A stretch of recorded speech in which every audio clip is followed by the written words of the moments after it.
Welcome back to BCFM's Politics Show with old Labour Oxford economist Martin Summers and me, Tony Gosling. A 9/11 breakthrough in the US court system this week and more evidence of Israel being behind the attacks from US author Chris Bollyn. Yes, this week it's announced that a grand jury will be convened to look deeper into the collapses of Building 1, 2 and 7. Yes, and 7 for the first time in the United States. The court system actually looking at what really happened on 9/11. What a test to see if the whole justice system in the US is a facade. And Ukraine and Russia clash off Crimea. What were those 3 Ukrainian naval ships up to? Does this have anything to do with the Ukrainian presidential elections? Petro Poroshenko, the president now, being rated only 8% in the polls. And the Russian military say British special forces are in Ukraine now, preparing a chemical weapons attack. Why and where? And can we believe what the Russian military are saying? And whatever happened to the people that scoured Iraq for weapons of mass destruction? Do you remember that? Back in 2002 and early 2003? What do they think of the state of the Middle East and what the illegal invasion of Iraq has done today? Also, a new religion was created this year, that of artificial intelligence, created by a former Google executive, as well as Facebook and Google also being hauled through the courts this week. Our sister show Dialects here on BCFM at noon on Tuesday. Next week, that's the Illuminati special, both from a Freemason and from a non-Mason, pulling this organisation apart historically and, if it still exists, possibly today as well. Listen here on BCFM 93.2 at noon next Tuesday, where you can download that now from dialectradio.co.uk. Start, Martin, with this news from the US about a new investigation into the September the 11th attacks. Yeah, I think it's fairly significant. It looks as architects and engineers for 9/11 Truth are heavily involved in this, but they've got some top lawyers who've managed to get a grand jury empanelled to look into their allegations about what happened on the day. So I think it's a fairly significant development. As you know, the US is a very litigious, legalistic place, and the people have put a lot of work in to get this this far. Let's have a listen now to one of those people who's got this going, got the lawyers interested, got the courts interested in getting a grand jury going. That's Barbara Honecker. This is Barbara Honecker. I am a board member of the Lawyers Committee for 9/11 Inquiry here in the United States. And we have just had a true historic breakthrough for 9/11 Truth and Justice. And the gist of that is that on November 7th of this year, 2018, the U.S. Attorney for the federal court in the Southern District of New York, which is the jurisdiction for Ground Zero and for the World Trade Center attacks on September 11th of 2001, the U.S. Attorney sent the Lawyers Committee a letter stating that the law requires them to present our petition demanding a new federal special criminal grand jury to investigate the true causes of the collapses of World Trade Centers 1, 2, and 7, and that they will be doing so. Barbara, you're a private individual. Surely this should be a criminal prosecution that is being run by the federal government. Why hasn't that happened? Well, the government did, quote, investigate, unquote, and those are the 2 cover-up commissions. The Joint House-Senate Intelligence Committee investigation, which produced the 850 or so page report, of which the final chapter, the 28 pages, were classified and hidden away by both the Bush-Cheney and Obama-Biden administrations for almost 16 years. And then the 9/11 Commission, which was a cover-up. The government has done its, quote, investigations, unquote. And so us public citizens in the United States to take the legal action to force the government to do this. The good news is that they have agreed to send our petition, which is at the website www.lcsor911.org. They have agreed to send our petition, which your listeners can read in full there, along with 57 attached evidentiary exhibits. All of that will be going to 23 grand jurors in the not-too-distant future. That is a major success.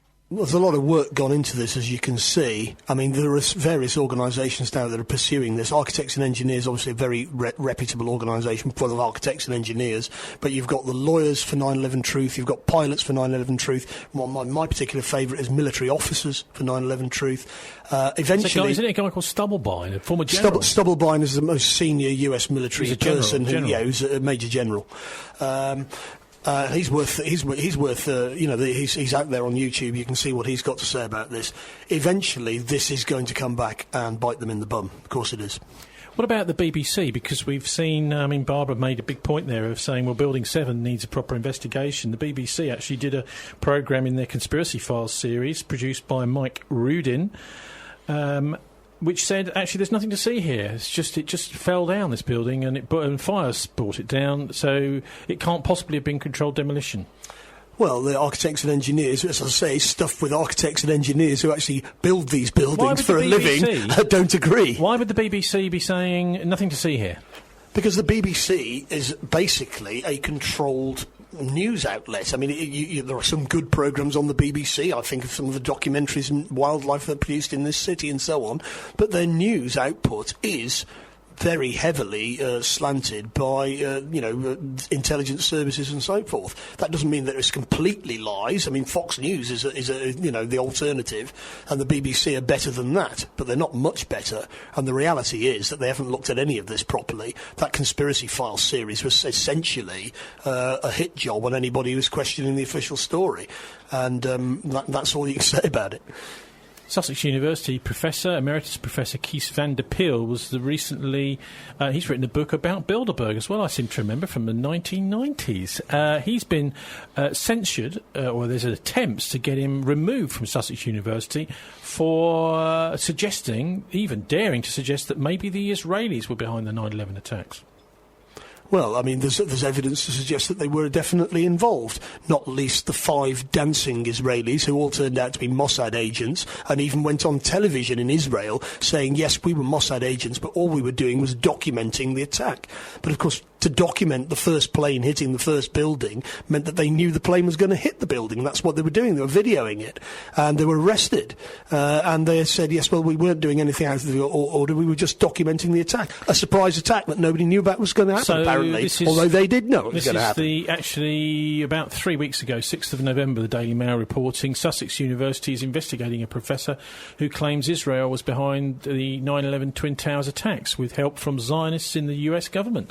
Professor Kees van der Peel, bless him, his tweet was immediately met with mocking replies, used as a source conspiracy site, also claims Al-Qaeda is a front of Mossad. Sussex University said it's aware of the Facebook post on 3rd of November. They seem a bit confused as to whether this really was a tweet or a Facebook post, but he's the former head of International Relations Department at Sussex University, Martin. Well, obviously an ignoramus who knows nothing, Tony, so we can just ignore him. He was responding to an article criticising US sanctions on Iran. He was immediately inundated with a storm of mocking tweets, including one that joked, yes, and Bruce Lee was the first man on the moon. Well, that sort of remark from people who know nothing about NATO intelligence services and their operations going back decades, the Bologna bombing of 1980, which the Italian police and the Italian courts, including the former head of the Italian Supreme Court, Imposimati, pointed the finger firmly at NATO intelligence services for that attack. That was in 1980, killed 86 people. They've been doing this for years. The idea that they don't do this sort of thing is just strictly for kiddies, and there's plenty of kiddies out there. Tricked into War, that's the latest presentation by Christopher Bollyn, who's the author of a book called Solving 9/11. He makes it absolutely clear that he believes for many years the evidence is very strong that the Israelis were very much involved, if not the main perpetrators behind the 9/11 attacks, and here's why. So I'm going to point out some of the key connections, Israeli connections to 9/11. One of the first ones is that when Israel was becoming a state in 1948, before it became a state, the Joint Chiefs of Staff did 13 papers about what this would mean for the American military. And they wrote in the 13th paper that the Zionist strategy will seek to involve the U.S. in a continuously widening and deepening series of operations intended to secure maximum Jewish objectives. And the maximum Jewish objectives were the expansion of Eretz Israel, that means the land of Israel, into Jordan, Lebanon, and Syria, and the establishment of Jewish military and economic hegemony over the entire Middle East. Well, this is what's going on today, and this is what the United States is facilitating. This is the short list of Israeli terrorism attacks prior to 9/11. In 1944, they killed the British minister Lord Moyne in Cairo. This was done by Lehi, or the Stern Gang. In 1946, they sent letter bombs to British officials, including the foreign minister Ernst Bevin. In 1946, they bombed the King David Hotel, killing 93 people. That was British Mandate headquarters. It was under the British at that time. In 1947, Irgun placed a bomb at the Colonial Office in London, which failed to detonate. In 1947, Lehi sent letter bombs to the Truman White House. In 1948, Irgun and Haganah bombed the Semiramis Hotel, killing 26 people. And in 1948, Irgun and Lehi massacred the entire village of Deir Yassin. That's all before Israel even became a state. This is the bombing of the King David Hotel. That's Menachem Begin. This was the worst terrorist attack in Israeli-Palestinian history to this point. Then Irgun bombed the British embassy in Rome in October 1946. So they were global in their reach. They would go to London. They would go to Britain. They would go to Italy. They would even send bombs to America. They sent bombs to the Truman White House. And this is one of the bombers. This is Yitzhak Shamir. He was the head of Lehi. He was the head of the Stern Gang when they killed this man, the UN mediator Volker Bernadotte, in 1948. Now, when Menachem Begin came to the United States in 1948 in December, Albert Einstein penned a letter with 26 Jewish intellectuals about what Americans should know about the Israeli terrorists, the Jewish terrorists. He was talking about Menachem Begin's party at the time, and he said, the public avowals of Begin's party are no guide whatsoever to its actual character. Today they speak of freedom, democracy, and anti-imperialism, whereas until recently they openly preached the doctrine of the fascist state. It is in its actions that the terrorist party betrays its real character. From its past actions, we can judge what it may be expected to do in the future. Bingo. Now, if Americans had paid attention to what Einstein told them in 1948, we would not have had 9/11. Because the same people are involved. The very same party, ideology, and people. What happened is that these terrorists, these are the terrorists of Zionism. Begin, Shamir, Sharon. They came to power in 1977. I happened to live in Israel at the time, and this was a very sad day for labor people because they said, this is the day that the terrorists have taken power. They knew what they were talking about. Then the terrorists went to work right away. Begin invaded Lebanon in 1978, and there was a Palestinian attack in Nahariya, and the response was, this man said, kill them all. And they set up a terrorist squad that operated in Lebanon for 4 years. And this is Chief of Staff Raphael Eitan, and he set up an organization called the Front for the Liberation of Lebanon from Foreigners, in which he used car bombs and truck bombs to destroy Palestinian and Syrian targets and to foment conflict between the various ethnic groups of Lebanon. It was very successful. He did it for 4 years. This was revealed in a recent book that came out this year, Rise and Kill First, by an Israeli author named Ronen Bergman. New York Times bestseller. But when they interviewed Ronen Bergman, the New York Times, or when they write about the book, they leave out that little bit of history. That Israel was using a terrorist squad. They would recruit people from the Sunni community, the Shiite community, Druze community, to drive the trucks, and then they would blow them up in places that they needed to blow them up. Because this is not discussed in American media, because this shows that Israel is a state that has openly practiced terrorism. There's no question about it. Remember the years, 1979 to 1983. And they say that the aim was to cause chaos amongst the Palestinians and Syrians in Lebanon without leaving an Israeli fingerprint. To give them the feeling that they were constantly under attack and instill them with a sense of insecurity. This is exactly the same strategy that was applied to Iraq in the 1990s and since the war. Remember, car bombs going off every day between the communities, driving the people against each other. And this is exactly what they did to us after 9/11. The bombing in Bali, the bombing in Madrid, the bombing in London, 9/11. So that they went global then, and they wanted to put fear into the entire Western world, that we're all insecure. And that's exactly what the terrorism is all about. They want us to feel insecure so that we will support their war agenda.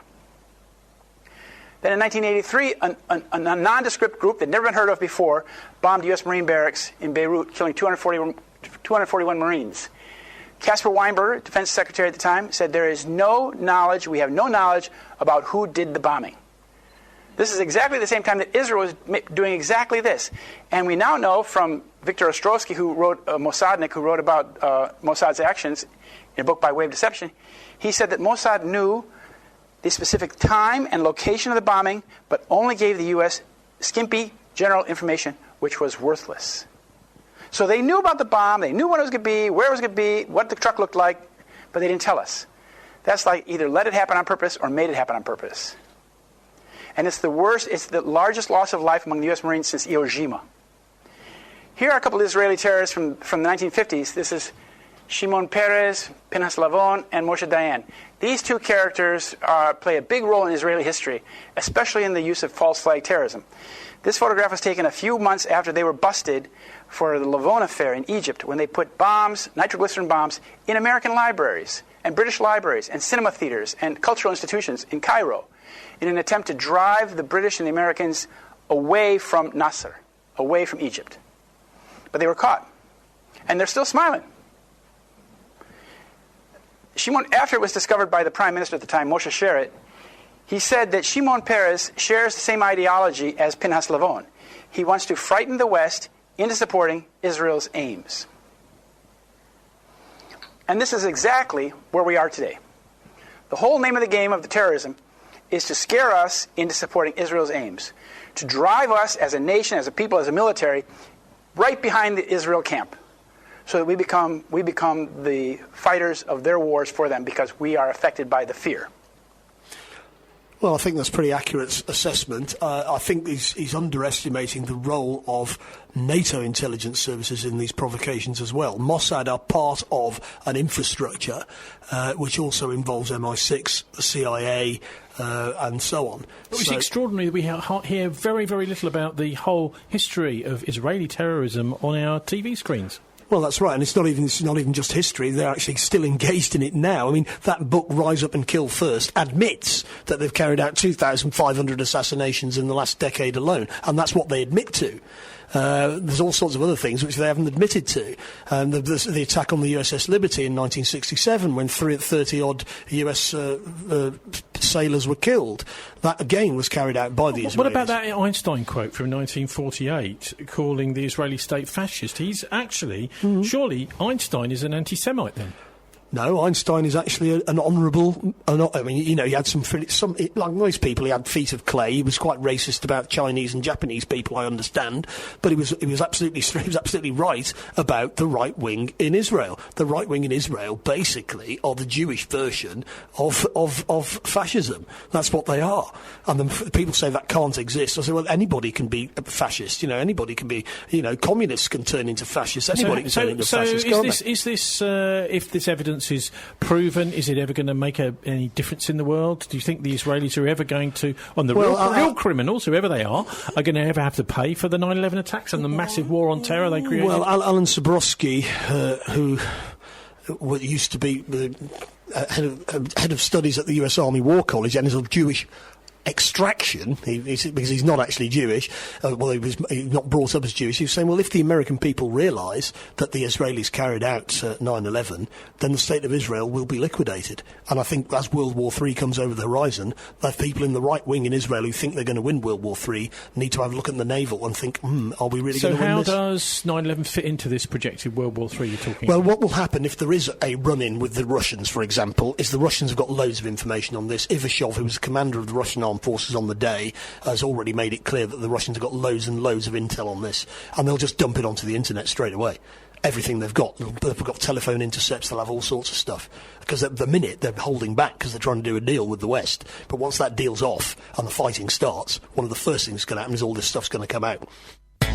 getting bigger by being better. The number one choice for Bristol. This is BCFM 93.2. Martin, we're going to talk now about Crimea and the naval action last weekend, which led to a whole load of Ukrainians being arrested, the boats being boarded by the Russians. Now, certainly it looks as if this is some sort of a Russian provocation. Well, I think that's exactly the wrong way round. The boats are sailing into what is essentially Russian-controlled territory, and where they were seized was actually in Russian territorial waters, whether Crimea was in Russia or not. Yeah, they were actually in the Russian side of the strait, because that's the only place you can get through. It's very narrow and it's very shallow. So there's only one place you can go through, and it's actually in the Russian. It's in the Russian side. Just as the Strait of Hormuz, the actual place where you go through the Strait of Hormuz is all in Iranian territorial waters. That's the case here. So in other words, they turned up to make a provocation, and they got what they wanted. Craig Murray would beg to differ with you. He's tweeted. He was the head of maritime law at the Foreign Office. But anyway, let's have a listen now to Russian journalist Andrei Vilcek, who lives in Beirut and spends quite a lot of time in both Indonesia and South America as well. But he's a filmmaker, and in the next couple of weeks we'll be having a full interview with him on dialect. But here's a little extract from that, recorded earlier this week, where he gives his views on the Ukrainian president Petro Poroshenko. Everything that is happening in regards to Russia, I would always recommend to reverse the tables and imagine what would happen if the same violation would take place in the next to the or on the territory of the UK or the United States. Now, look, there is a very important political, very kind of telling political climate happening in Ukraine. Don't forget that in 3 months, in March, there will be presidential elections. Remember that Poroshenko, the president of Ukraine, has an approval rating of 8%. That according to all the information that I'm getting from Kiev, the capital of Ukraine, there will be problems with heating the flats. There are problems with drinking water, with electricity. The country is falling basically apart. So he has no way of winning presidential elections. That Tymoshenko is leading. There is even some actor, some comedian who didn't declare his candidacy or his attempt to run for president, and he's ahead of Poroshenko. The martial law which he declared, he was proposing 2 months, and he got only 1 month from the lawmakers, will mean that no criticism of the government will be allowed. So this will buy him at least 1 month of the time before the elections, and he has an opportunity to show himself as a macho man, standing up to Russia with full support, of course, of totally indoctrinated European Union and NATO. Poroshenko cannot win presidential election with 8% approval rating. It's absolutely unthinkable. But what will happen to Tymoshenko, the candidate which is now leading, I don't know. But about Poroshenko, this man is absolutely criminal. This man is a ruthless businessman. And I went to Africa, to West Africa, to Ivory Coast, because, his nickname is a Chocolate King, right? I mean, He's basically he built the empire around chocolate industry, and he gets cocoa from Ivory Coast, and he's treating. I went to these plantations that he could. It's absolute disgrace. I mean, he's treating people there like in the slavery days, and. Basically, even in Ivory Coast, I was detained on many occasions. I was not allowed to work. I had to escape from my hotel, literally. It's a big mafia that is running the Ukraine, and it has its paws all over, all the way to West Africa, where people are suffering, actually, because of these plantations. That's Andrei Vilcek there, Martin. I mean, what he's suggesting there is that actually Poroshenko is connected with a much wider mafia, and his little mafia is also active over in Africa too. Yeah, and I don't think that Poroshenko and the Ukrainians have acted on their own here. I think elements within the CIA and MI6 have also been involved because they want to sabotage the meeting which was going to take place between Trump and Putin in Buenos Aires. That's now been cancelled by Trump as a result of this incident. And that means, of course, that the Pentagon can breathe a sigh of relief. No chance of peace breaking out anytime soon. Let's have another listen now to what Andre makes of the clash between these three ships. I suppose what we ought to just explain, Martin, what happened is there is usually in this particular area, which is shared between Ukraine and Russia, but there's now this bridge in the way and something called the Kerch Strait, that any naval ships from Russia that go in there, they tell the Ukrainians, and the other way round. But these three naval ships went through underneath the bridge and into that area without getting permission from the Russians first. At which point the Russians decide, right, OK, well, we're not going to... And of course, in the background, we've got these other threats that we're hearing from the Russian military that the British SAS are over in Ukraine preparing a chemical attack. Well, they've also openly threatened to blow up the bridge. So the Russians have got a reason to be paranoid, and they followed the procedure. A similar little flotilla in September came up to the bridge and followed the procedure, and the Russians waved them through because they followed the procedure. On this occasion, they didn't. Why not? What we hear now, even from the Ukrainian side, is that these ships were staffed with the intelligence officers from Ukraine, and these people were directing the entire provocation against Russia for whoever they were doing it, either for Poroshenko himself or for NATO, because as we know, the West is doing everything possible to provoke Russia and China lately by all means. So Russian military is providing Security Council with all the digital data about the tracks of the ships and about the communication between these three Ukrainian ships and the Russian mainland. The facts are not given. It's only, again, some kind of a hysteria that is being produced in the West and, of course, in Ukraine. And I think Ukraine is being sacrificed again because to antagonize Russia is the worst thing that Ukraine can do. It's the historical part of Soviet Union. It used to be the same country. There are very close ties. And all the West is doing in the last years is provoking this rift. We hear, don't we, that the Crimea area was annexed by Russia. Annexed, it's not absolute nonsense again, because Crimea was part of Russia, it was part of Soviet Union, and in drunken stupor, Nikita Khrushchev at some meeting gave it to Ukraine simply because it was anyway the same country, the Union of Soviet Socialist Republics. So it was just a little symbolic act. Then when the confrontation between Russia and Ukraine was heating, and it was clear that if Crimea is going to stay in Ukraine, then NATO is going to use the military bases and naval bases there. Then what happened? Russia called for referendum, and because there is close to 90% of Russians, the referendum was won by the Russian people. So it was just logical transfer back to where it was before the drunken stupor of Khrushchev and his absolutely symbolic act of giving it from one part of the country to another. I suppose what remains, that's Andrei Velchek, by the way. You can find him online, Russian journalist working all over the world, filmmaker, working, I think, most recently for Telesur English over in Venezuela. Martin, the main point here, though, is why impose martial law? Poroshenko wanted to do it for 2 months for an incident which is actually, fair distance off the coast, a naval incident which has got nothing to do whatsoever with any need for martial law itself in Ukraine. Well, they've only imposed it in the East Ukraine, in basically what are Russian sympathetic areas, but they've got the breakaway republics, and Alexander Zakharchenko, who was the elected leader of, I think, the Donbass, he was killed in a bomb by a bomb in August.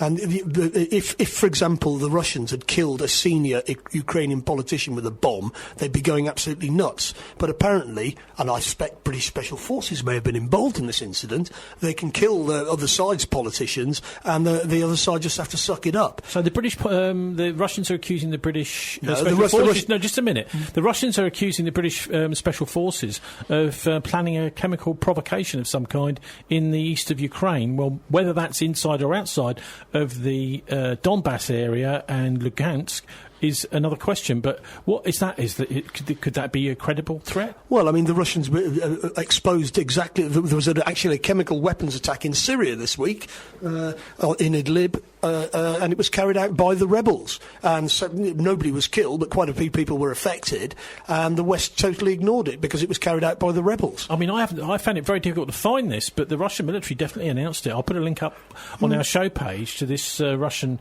military announcement of the British being over there planning a chemical weapons attack. It just sounds incredible, but what they're saying. What the Russians are doing is they've got very good intel about what goes on, and when they see something like that being cooked up, they immediately go public on it to try and scotch it. Yeah, that's what they're doing.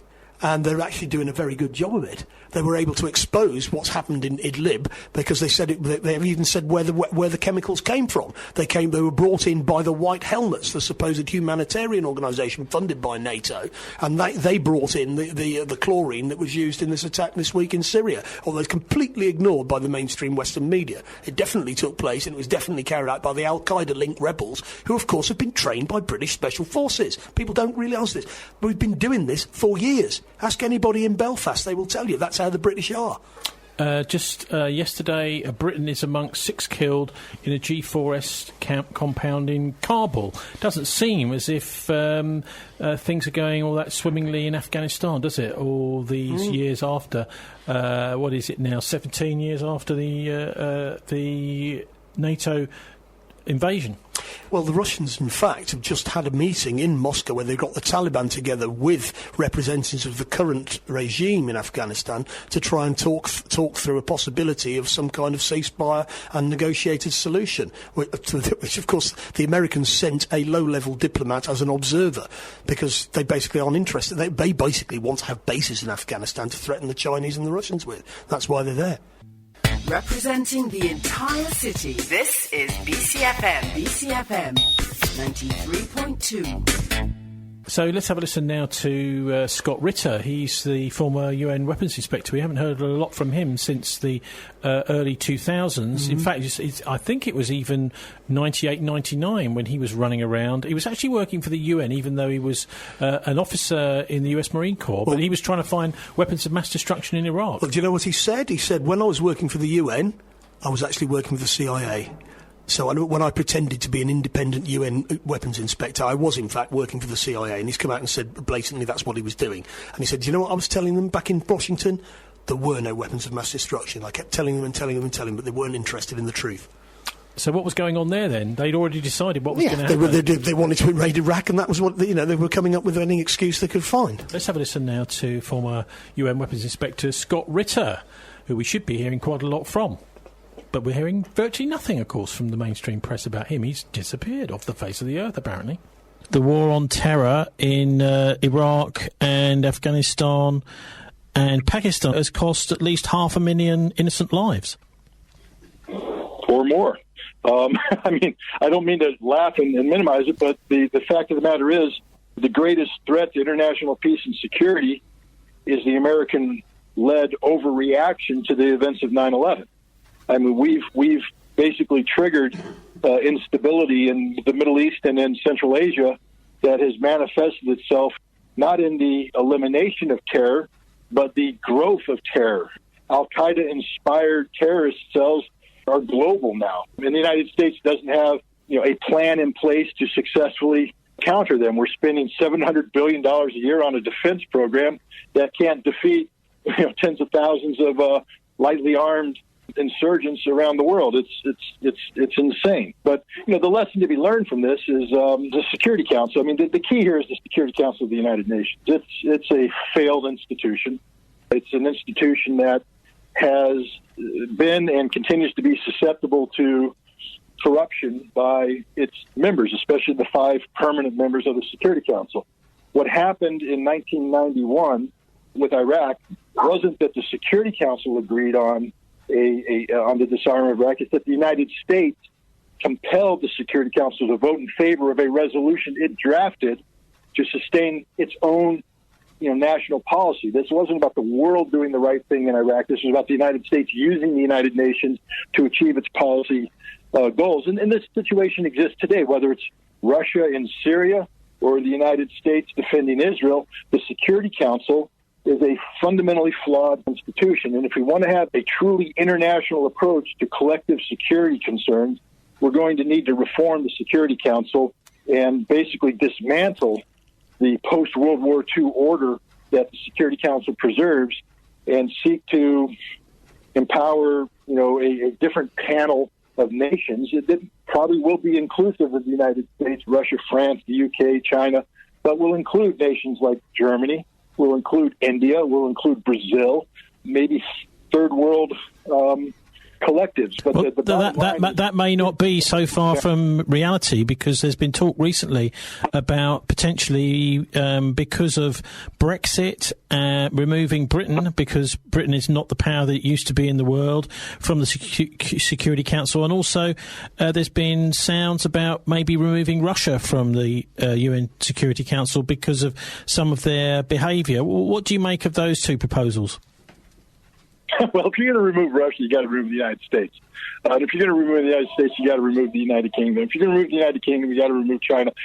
No, I don't think behavior should be what decides. I think it should be, the role that a nation plays in the international order. Because what we're talking about is a collective of nations sitting on a security council. That is a council that oversees security. If you remove Russia from the equation, how do you contain Russia then? Are you talking about the potential of the world going to war against Russia, inviting thermonuclear holocaust?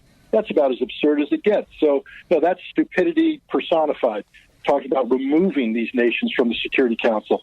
Maybe Great Britain, because it's no longer the power that it once was, but Great Britain's voice should be heard perhaps through a European Union collective, a representation of that nature, except, with Brexit, it doesn't want to be part of that community anymore. So I wonder, Scott, what you make of the potential conflict which seems to be brewing between Israel and Iran. Well, I'm not one who's bought into the notion of Iranian malign activities. Iran is a regional power, a regional superpower. And as such, Iran has the same right to be concerned about what's transpiring in the region as any other nation. And if you take a look at what Iran's doing, what they're accused of doing, they're guilty of doing, one is supporting the legitimate government of Syria against an illegitimate effort to remove it. I don't condemn Iran for being in Syria. They're seeking to stabilize a long-term ally. Unlike the United States present in Syria, Iran's been invited by the Syrian government. You take a look at what Iran's been accused of doing in Iraq. It was the United States who invaded Iraq and overthrew Saddam Hussein and created a vacuum, a power vacuum. Iran, a neighbor of Iraq who fought an 8-year war, had every right to step in and seek to stabilize that situation in a manner which was favorable to it. We did the same thing in Afghanistan. We toppled the Taliban government, creating a vacuum, and Iran is now actively involved in Afghanistan, seeking to create a stable situation that is favorable to its interests. In Yemen, in the support of the Houthi. It's not Iran that started this war, it's Saudi Arabia that started this war. Iran's seeking stability. So when I look at Iran's activities in the region, I don't see them as malign. I see them as stabilizing. I see them as a necessary reaction to irresponsible policies undertaken by the United States, Saudi Arabia, and even Israel. So I'll start off on that. Israel doesn't have a leg to stand on in terms of a justified position. That's never stopped Israel in the past from doing things that people disagree with. But when it comes to Israel making statements about Iran, I think Israel understands a couple of realities. One, they're not as good as they think they are. And what I mean by that is one just simply has to take a look at the 2006 war with Hezbollah and the fact that the Israelis did not wipe Hezbollah off the face of the map as they had promised. Hezbollah didn't win that war in terms of decisively defeating the Israelis. They won the war by surviving. We were told that the Israeli Air Force would annihilate Hezbollah. It did not. We were told that the vaunted Israeli Defense Force on the ground would close with and destroy Hezbollah. It did not. Hezbollah stood up and fought, and in many cases prevailed against the Israelis. This is the reality. They're not as good as they think they are. You know who's good now? The Syrians are pretty good. Hezbollah is very good. The Iranians are extremely good. They've all learned the art of war thanks to the American-led intervention in Iraq in 2003 and the instability that's been engendered since then. But the Iranians aren't suicidal. They're not seeking a confrontation with Israel because they understand that a decisive confrontation with Israel would result in some detrimental things happening to their infrastructure and their economy. Iran is going to let Israel hang itself, and that's what's happening right now. Netanyahu may stand at Dimona and make a speech, but what's the reality? He's a prime minister under investigation for corruption. His political coalition is falling apart. There may be a need for elections that he will not prevail in. The situation in Gaza is deteriorating beyond his ability to control it. And Gaza represents literally a fraction of what would happen if he started a war against Hezbollah in Lebanon, or a war that involved Iran and Syria over the Golan Heights, for instance. Netanyahu is a lot of bluster. Israel is a dangerous nation because it does have military capability, but they don't have the capability to win. They can start a fight, but they can't finish a fight. And with a state like Israel that's politically unable to handle the kind of casualties that would accrue if a war with Syria or Iran took place, this is just chest thumping. But they don't. But hang on, Scott. They don't have to win, do they? Because if they were to get into a fight, the United States would be there to help them. Possibly Britain too. Really? With what? I mean, what's the Great British Army going to deploy? The Great British Army can't even get a reinforced battalion off the island over to the Baltics to stand up against so-called Russian threat. The United States is overextended. Our airplanes barely get off the ground anymore. We spend $700 billion, but we can't deploy large numbers of troops. Where are we going to get the troops to do this? How are we going to sustain the troops in battle? The day of putting 700,000 men on the ground like we did in the Gulf War is long gone. So what is the United States going to do? It's going to start an air-based campaign that it cannot sustain. And once again, Iran wins not by defeating the United States, but by surviving the attack, by waiting the United States out, by forcing the United States to negotiate a ceasefire, by getting the United States to withdraw under terms that are conducive to Iran, not the United States. So again, I'm not worried about this kind of irresponsible war because any military professional worth his or her salt knows that this is empty talk on the part of the United States and Israel. They don't have the military capability to sustain the kind of conflict necessary to defeat Iran, Syria, or Hezbollah. And the Iranians, the Syrians, and Hezbollah know this. You're a former Marine, another Marine from a long time ago, a guy called Smedley Butler.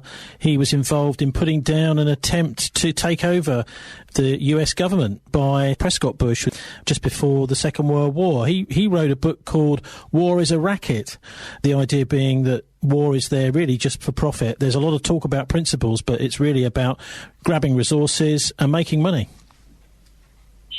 Well, unfortunately, Smedley Butler was right then, and he's probably correct today. I mean, for the Marines who were my peers, and the group of Marines today that would have been my peers, they are honorable people. I will never denigrate them. These are men and women who are dedicated to the notion of service doing the ugliest thing possible, which is engaged in armed conflict. I believe that there is a necessity for nation states to maintain militaries for the sole purpose of defending their interests from the malign intent of others. The problem isn't the tool. The problem is the person wielding the tool. The military does not make the decision to go to war. The military simply executes the orders given to it by its higher authority. In the United States, this is a civilian government elected by the people, ostensibly.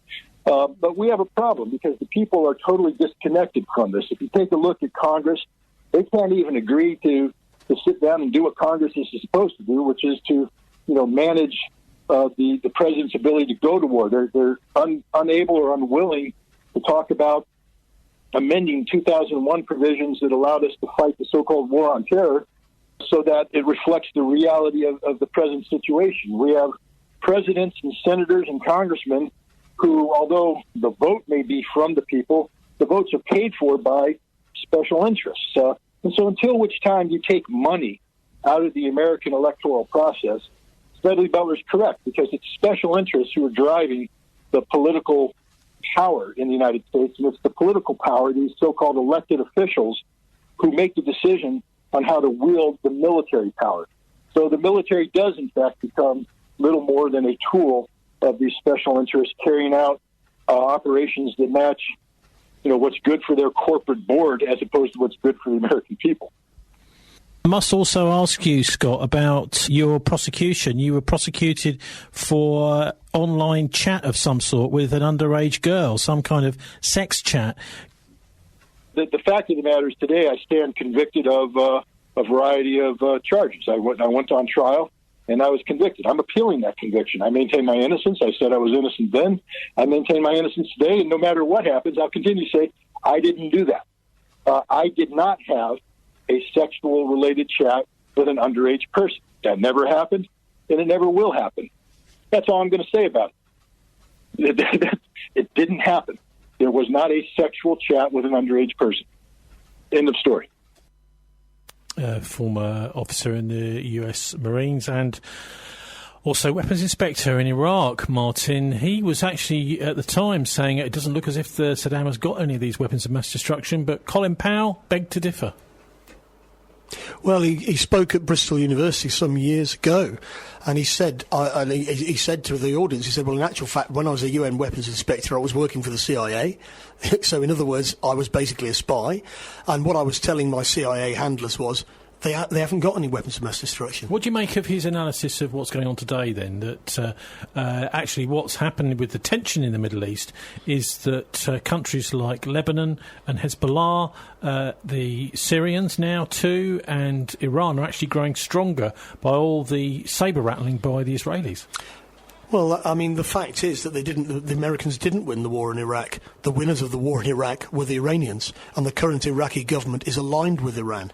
That's the net result of them sticking their finger in. And ultimately, at the end of the day, the Americans are trying to project power across an ocean into a region where they don't have actually that much credibility, and the Iranians are going to beat them. If it comes to a fight, the geographies against the Israelis in the West, the Gulf and the Mediterranean are basically death traps for NATO's warships, and if it comes to a fight, they'll all be in Davy Jones' locker in the first half an hour. Also, The Guardian reports, this is September 2015, actually, it's a good while ago, Russian vetoes are putting the UN Security Council's legitimacy at risk, says the US, and this is a Guardian exclusive, apparently. Warning over the body's failure to act on Syria and Ukraine comes on top of wider criticism of its structure and the permanent members' veto rights that we discussed there. They say Russia has used its veto powers 4 times to block resolutions on Syria that Moscow sees as damaging to its ally, the regime of Bashar al-Assad. Well, the Americans have vetoed hundreds of times on behalf of the Israelis. So who's being obstructive here? The whole point of having the Security Council is you actually get to talk to people on the other side, and then you might be able to come to some kind of understanding. If you don't talk to them, that's not going to be possible at all, is it? Made in Bristol. This is BCFM 93.2. Well, what about the Church of Artificial Intelligence? Now, that's a kind of crazy idea. It sounds crazy, but the ex-Google executive Anthony Lewandowski is founding a church where people worship an artificial intelligence god. That's according to, well, various publications, but the one I'm looking at is the Business Insider. He's former Google and Uber executive, currently at the centre of a lawsuit filed by Waymo. He says he's serious about starting a religion centred around super smart artificial intelligence. Anthony Lewandowski is his name, Martin. Is this just a gimmick, do you think? Because the idea is, what he's essentially saying is that the super smart artificial intelligence is going to be something that everyone is going to want to be associated with, is going to learn from, and he says ultimately worship. It's called the Way of the Future Church. It's got its own gospel called the Manual, public worship ceremonies and probably a physical place of worship too. He's saying he hasn't actually constructed a physical church yet. The idea behind his religion is that one day, not next week or next year, sufficiently advanced artificial intelligence will be smarter than humans and become effectively a god. Well, I think that's a bit extravagant. I'm willing to accept that artificial intelligence is coming and it's going to change a lot of things, but why bring God into it? I think what he's saying is that this organisation is, or that the AI would be super brainy, and therefore everyone would want to embrace it, shall we say, spiritually. Well, they might want to embrace it, but it still doesn't mean it's God, does it? It just doesn't make sense. Let's have a little listen now to a report on AI, which is looking at how powerful it is around the world. Maybe not a god, but certainly various world leaders think artificial intelligence is the way of the future. The president of Russia has announced what he thinks is the key to global domination. Vladimir Putin said last week, quote, "Artificial intelligence is the future for all humankind. It comes with colossal opportunities, but also threats that are difficult to predict. Whoever becomes a leader in this sphere will become the ruler of the world." The president also mentioned that Russia would share its knowledge of AI to prevent a single nation from rising above the rest of the world. Putin's comments prompted a response from Tesla and SpaceX co-founder Elon Musk. Billionaire entrepreneur said September 4th on Twitter that competition among nations to develop the best AI will likely lead to World War III. Musk added that a third world war, quote, may be initiated not by the country leaders, but one of the AIs if it decides that a preemptive strike is the most probable path to victory. Well, I mean, if the AI thinks it's going to be Napoleon rather than God, it can still make mistakes like invading Russia and getting thrashed, can't they? It doesn't mean anything, does it? I mean, the stock market crash will be driven by the computers. Definitely. They will just sell, because that's what they're programmed to do. No, they're also programmed not to cause a crash. That's also part of the part of the computer programming. They're not. They're not. In fact, what they are. There's a danger of an auto crash being caused by the logs that the computers have got, and the AI can be as stupid as anything else. Yeah. What if we're hit by an asteroid from outer space? Will AI be able to protect us from that? Quite possibly happened in 1905. An asteroid landed in Siberia, and fortunately it was in the middle of nowhere. But it could have landed on a city, and if it did, then we would have been, we'd be talking about different things, wouldn't we? I suppose the idea is you're thinking of various dodgy things that Google executives might be up to. Don't look for to search on Google. I found one thing this week was Mervyn King and his discussion about Brexit being possibly the best option. I was looking for that last week. I found it fine. I put exactly the same search terms in, Brexit and Mervyn King. This week, Martin, it didn't appear. So Google are actually messing with our minds, aren't they? Well, they are. I mean, the creation of the internet was effectively carried out by the Pentagon in order to carry out surveillance of the population. They funded it, and whatever Tim Berners-Lee thinks, and that's what they did it for. And of course, they are now trying to use the logs that the Facebook and so on use to steer people to believe certain things about the way the world works, about provocations by the Russians, etc., etc. And we're constantly being bombarded with very sophisticated propaganda.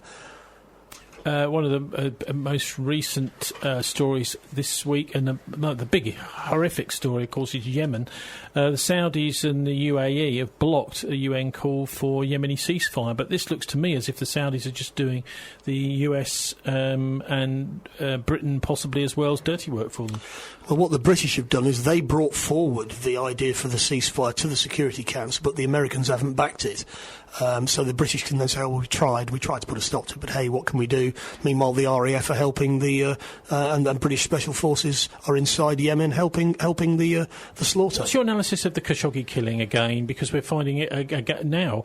It's become pretty clear that the Americans knew the guy was about to be killed. Well, Sybil Edmonds, who used to work for the FBI and is Turkish origin and based in Turkey, thinks that it was an MI6 CIA hit. Time to sign off now for the Murdoch News at 8.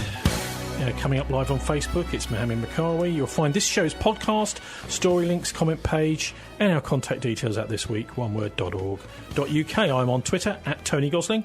Have a relaxing and enjoyable weekend. Do please join us for the Politics Show at 6 o'clock next week. God bless. And don't let the banksters get you down. BCFM is an award-winning community radio station for Bristol, bringing you national news on the hour. Live from the Sky News Centre.